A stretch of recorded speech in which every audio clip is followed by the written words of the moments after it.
കൂട്ടുകാരെ, നമുക്കിന്ന് നല്ല അടിപൊളി ഒരു ചട്നിപ്പൊടി ഉണ്ടാക്കാം. അത് എങ്ങനെയെന്ന് പറഞ്ഞാൽ കുറേ കാലം എടുത്തു വെക്കാൻ പറ്റുന്നതാണ്. ഇഡ്ഡലിയുടെ കൂടെയും ദോശയുടെ കൂടെയൊക്കെ ഇങ്ങനെ മുക്കി മുക്കി ആളുകൾ കളിക്കുമല്ലോ. അതേപോലത്തെ ചട്നിപ്പൊടി നമുക്ക് എങ്ങനെ ഉണ്ടാക്കുകയെന്ന് കാണാം.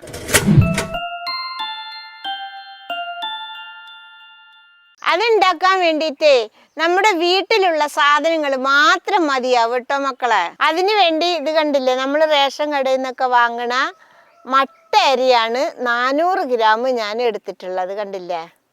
അതിൻ്റെ കൂടെ തന്നെ നമ്മൾ ഇഡ്ഡലിക്കൊക്കെ അരക്കണ ഉഴുന്നില്ലേ, ഉഴുന്നും പരിപ്പ്, അത് ഞാൻ 400 ഗ്രാം എടുത്തിട്ടുണ്ട്. നമ്മൾ അരി എടുക്കണ എത്രയോ അതിനനുസരിച്ച് അതിൻ്റെ പകുതിയാണ് ഉഴുന്നെടുക്കേണ്ടത്. ഞാനിപ്പോൾ ഉഴുന്നെടുത്തിരിക്കുന്നത് തൊലി ഇല്ലാത്ത ഉഴുന്നാണ്. ഇനിയിപ്പോൾ തൊലി ഉള്ള ഉഴുന്ന് വെച്ചുണ്ടാക്കിയാലും കുഴപ്പമൊന്നുമില്ല, അതും നന്നാവും. ഉപ്പിന് വേണ്ടിയിട്ട് ഞാൻ കല്ലുപ്പാണ് എടുത്തിട്ടുള്ളത്. നമ്മൾ ചമ്മന്തി പൊടി ചട്നി പൊടിയൊക്കെ ഉണ്ടാക്കുമ്പോൾ ഉപ്പ് എടുക്കുമ്പോൾ കല്ലുപ്പ് തന്നെ എടുക്കണം കേട്ടോ. അതിൻ്റെ കൂടെ തന്നെ കുറച്ച് വറ്റൽ മുളക് എടുത്തിട്ടുണ്ട്. ഒരു 10-18 വറ്റൽ മുളകുണ്ട്. ഇനി കുറച്ച് കുരുമുളക് എടുത്തിട്ടുണ്ട്. ഇതൊരു 1/4 കപ്പ് കുരുമുളകാണ് കേട്ടോ.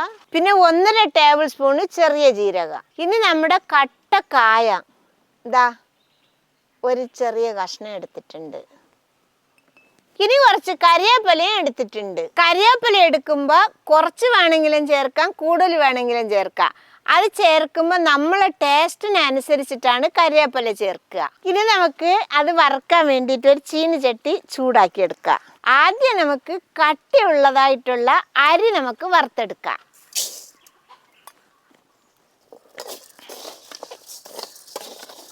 ഇതിൻ്റെ പണി എന്താണെന്ന് ചോദിച്ചാൽ അരി വറുക്കാനും ഉഴുന്ന് വറുക്കാനുമാണ് ഈ പണിക്ക് ഏറ്റവും കൂടുതൽ സമയം എടുക്കുന്നത്. പക്ഷെ മീഡിയം തീയിൽ വെച്ച് വേണം വറുക്കാൻ, അല്ലെങ്കിൽ അരി കരിഞ്ഞു പോവും. ഇനി അരി ഒന്ന് വീർത്ത് പൊരിഞ്ഞ് വരട്ടെ മക്കളെ. ഇത് കണ്ടില്ലേ മക്കളെ, നമ്മുടെ അരി വറന്ന് പൊട്ടി വരുന്നുണ്ട് കേട്ടോ, പൊരിഞ്ഞ് വരുന്നുണ്ട് മക്കളെ. ഇതാ നമ്മുടെ അരി പൊട്ടി പൊരിഞ്ഞ് വറന്ന് വന്നിട്ടുണ്ട്. ഇനി നമുക്കിത് ഒരു പാത്രത്തിലേക്ക് കൊട്ടിക്കൊടുക്കാം.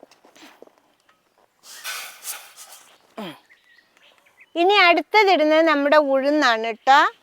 ഞാനിവിടെ 200 ഉഴുന്നെടുത്തിട്ടുണ്ട്. 200 ഗ്രാം ഉഴുന്നെടുത്തിട്ടുണ്ട് കേട്ടോ.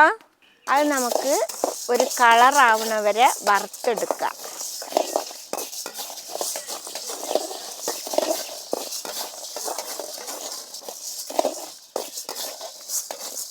മക്കളെ, നമ്മുടെ ഉഴുന്നും വറന്ന് കളറൊക്കെ മാറി വന്നിട്ടുണ്ട്.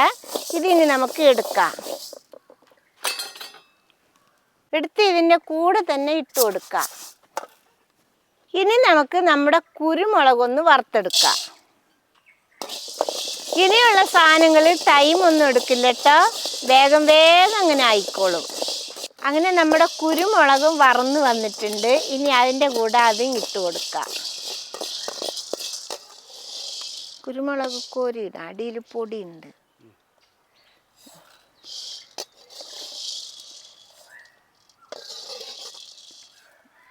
ഇനി നമുക്ക് തീരെ വേഗമില്ലാത്ത ജീരകം ഇട്ട് കൊടുക്കാം. ചെറിയ ജീരകമാണ് കേട്ടോ. അതുകൂടി ഒന്ന് വറുത്തെടുക്കാം. മക്കളെ, ചെറിയ ജീരകത്തിന് അധികം വേഗമൊന്നുമില്ല കേട്ടോ, പെട്ടെന്നാവുകയെ. നമ്മുടെ ചെറിയ ജീരകം ആയിട്ടുണ്ട്, അത് നമുക്ക് എടുക്കാം.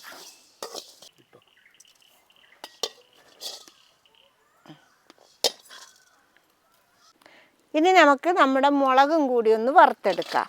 മുളകെടുക്കുമ്പോൾ നിങ്ങളുടെ എരിവിനനുസരിച്ച് മുളകെടുക്കണം കേട്ടോ. ചിലവർക്ക് എരിവ് കൂടുതൽ വേണം, ചിലവർക്ക് എരിവ് കുറച്ച് മതി. അതിനനുസരിച്ച് മുളകെടുക്കുക.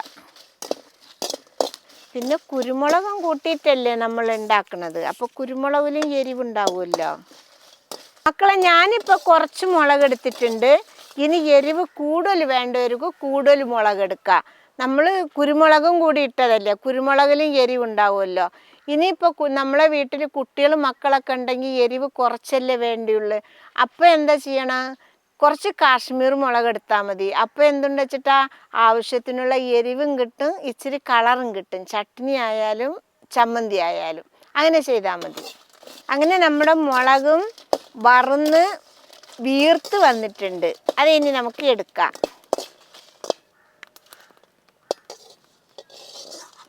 ഇനി നമ്മുടെ കരിവേപ്പില ഇട്ട് കൊടുക്കാം. അതുകൂടി ഒന്ന് വറന്ന് പൊരിഞ്ഞ് വരട്ടെ കരിവേപ്പില.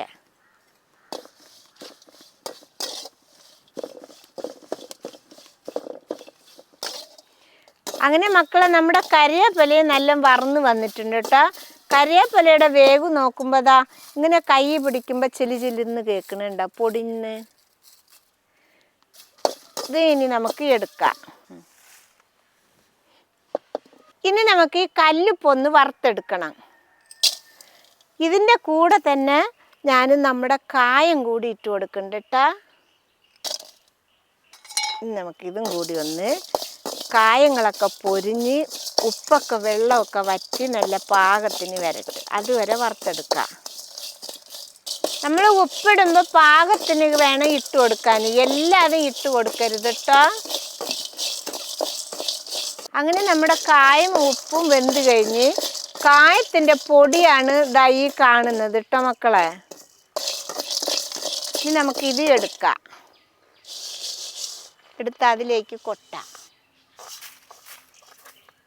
ഇത് കണ്ടല്ലേ മക്കളെ, നമ്മൾ എല്ലാതും വറുത്ത് കോരി വെച്ചിട്ടുണ്ട്. ഇനി നമുക്ക് ഇതൊക്കെ പാടൊന്ന് മിക്സാക്കി എടുക്കാം. ചെറിയ ചൂടൊക്കെ ഉണ്ട്, എന്നാലും കുഴപ്പമില്ല. ചൂടാറിയിട്ട് വേണം കേട്ടോ ഇതൊന്ന് പൊടിച്ചെടുക്കാൻ. ഇതിപ്പോൾ നന്നായിട്ട് ചൂടാറി വന്നിട്ടുണ്ട്. ഇനി നമുക്ക് 2 പ്രാവശ്യമായിട്ട് ഈ മിക്സിയിൽ കോരിയിട്ട് അടിക്കാം.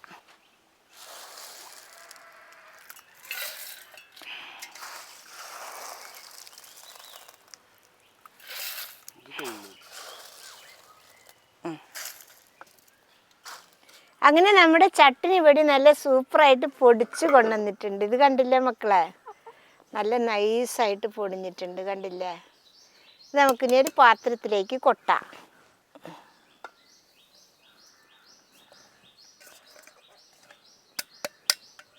അപ്പം ഇത്രയുള്ള പണി ചട്ടിനി പൊടി ഉണ്ടാക്കാൻ കേട്ടോ മക്കളെ.